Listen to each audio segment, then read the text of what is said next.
Jack Kagan, who will fill you with with an amazing history of his life and the story of great courage in the face of amazing and extraordinary adversity that hopefully we will never experience in our lives.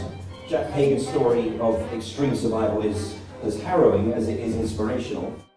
I was born in a place called Novogrudek. So anti-Semitism was the Jews should leave the place, but from 1921 the borders were closed, you couldn't go anywhere, and we were trapped.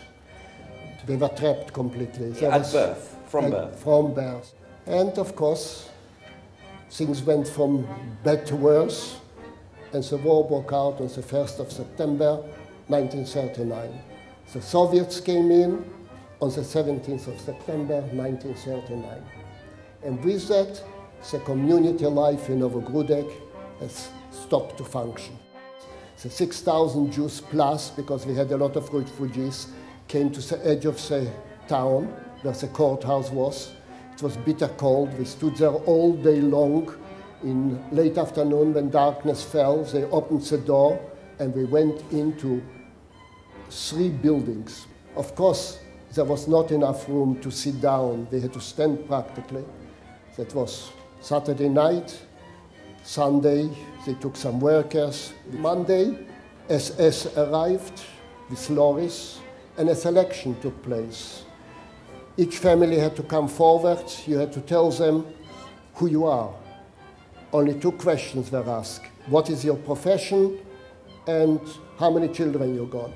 My uncle went first. He said, I'm a saddle maker with 2 children. Tell them to the left. My father, I'm a saddle maker, 2 children to the right. So it was no rhyme or reason. They looked the same age. Everybody to the left was taken down the stairs, beaten up, pushed 50 to a lorry. The lorry went to Skridljevo, to a place. In the snow, they had to get off, lay down in the snow. The next station, they had to undress. The next station, while they undressed, they had to give over the valuables, and then they were massacred. And during that day, out of the 6,000 plus people, 5,100 were killed. Once you lost hope, you didn't survive, not in the camp. When I escaped the first time, I ran to this man, and this his wife, and she brought me a hot plate of soup, which in fact, she saved my life. And in 1943, they made a general escape from the camp. We were 250 people. They built a tunnel and they all escaped.